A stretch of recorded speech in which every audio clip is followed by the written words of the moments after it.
expansion of international business have made international human resource management more important than ever.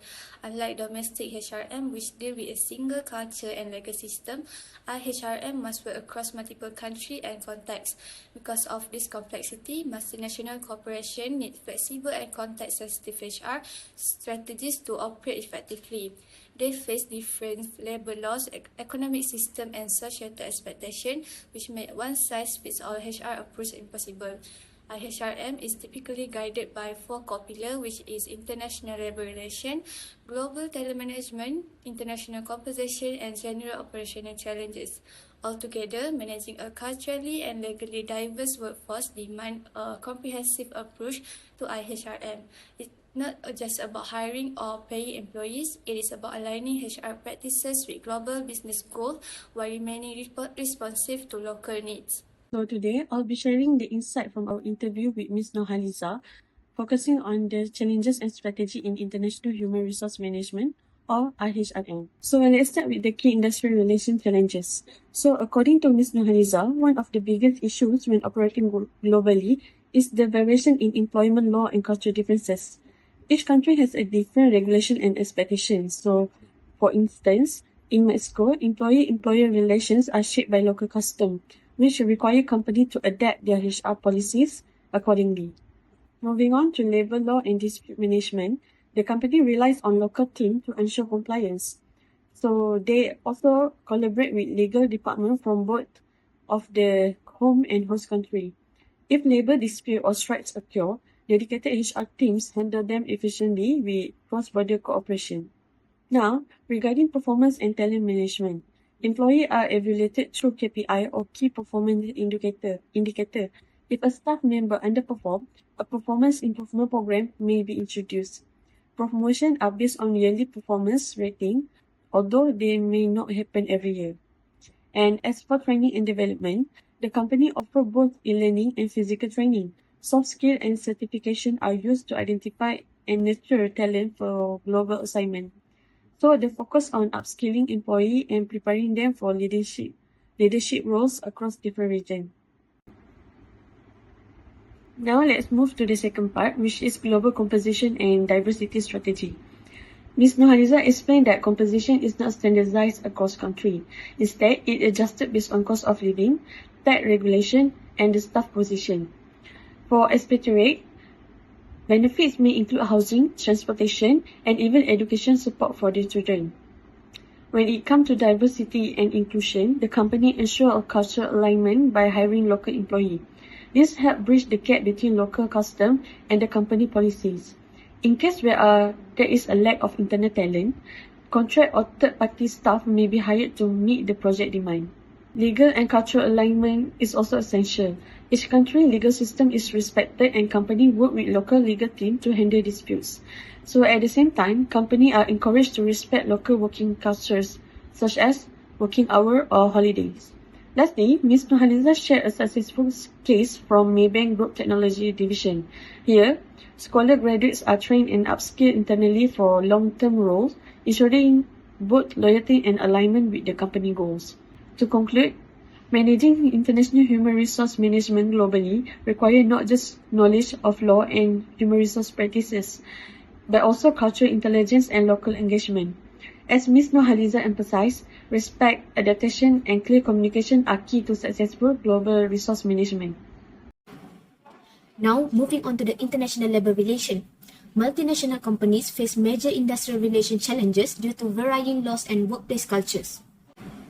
Issues like working hours, pay negotiation, and union activity differ by country, requiring localized approaches. Labor laws and trade unions are managed by local HR and legal teams, ensuring compliance while fostering trust with local authorities. This decentralized approach aligns with each country's legal system. When conflicts arise between home and host country laws, companies consult local lawyers and unions before making decisions, showing a flexible and legally sensitive strategy. To build trust across regions, companies adapt to local work norms and show cultural humility. This helps global teams feel respected and understood.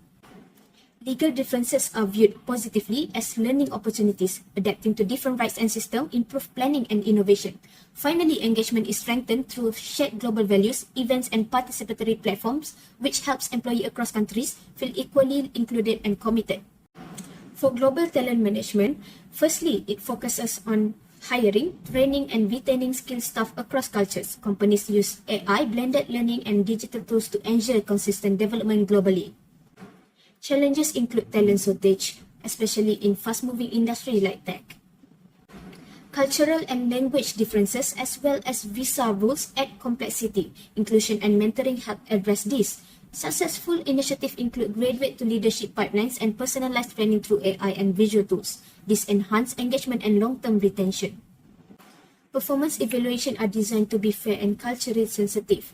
Managers are trained to handle feedback differences and avoid bias in assessment. Finally, evaluation now include employee input and diverse perspective, reinforcing fairness and trust. Inclusive leadership training ensures that global standards are met while respecting local cultures. Okay, next let's start with the international compensation. For multinational companies, especially those managing expatriates, compensation isn't just about salary. It also includes bonuses, benefits and allowance, all of which must be tailored based on the host country's cost of living, tax rules and economic conditions.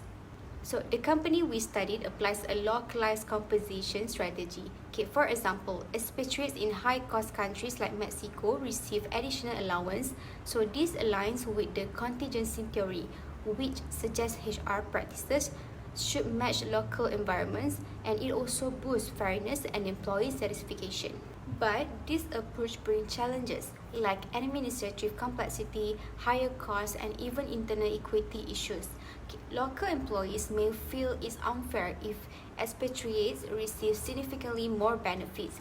That is why companies must find a balance, especially when offering perks like housing, transport, or education allowance.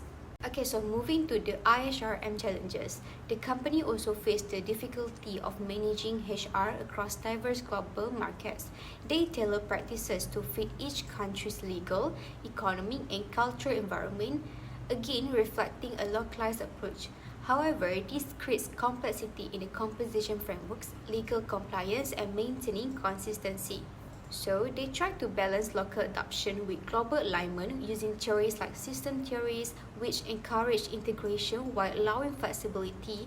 So, issues like cultural diversity, different labor laws, and performance management across countries make it clear that international HR is not one size fits all. Okay, so in short, the company's ability to manage both compensation and broader HRM challenges depends on its flexibility, cultural sensitivity, and the strategic alignment between the global and the local needs. Moving to the for my part, I will share key recommendations to improve the international human resources management at PETRONAS.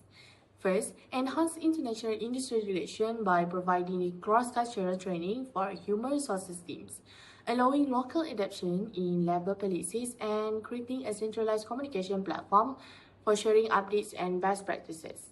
Secondly, to strengthen the global talent management through customized training programs, using technologies like AI, virtual reality, and developing leadership skills for global and regional roles. Thirdly, improve international compensation by ensuring fairness between expatriates and local employees, by reviewing pay structure for long-term sustainability and linking compensation to perform using KPI. Lastly, address overall human resources challenges by creating a unified global human resources strategy that allows local flexibility, enhancing cross-cultural training, and implementing centralized human resources system with data analytics.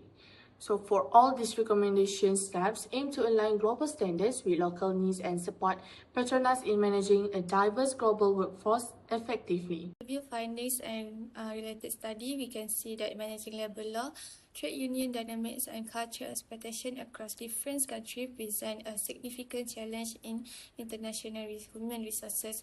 Each country has unique regulations and cultural standards, requiring HR to be highly adaptive and aware. Developing global talent involves more than just requirement. It requires structured training programs that promote cultural competence. Modern tools such as e-learning platforms and AI-enhanced training have become increasingly important in preparing international teams. Compensation is another complex area. Pay structure must consider factors like cost of living, job difficulty, and fairness between local and expatriate staff. When not managed properly, this can lead to dissatisfaction and internal conflicts. Overall, successful IHRM require professionals to be flexible, culturally intelligent, and well-versed in local and international laws. These skills are critical for navigating the complexity of managing a global workforce.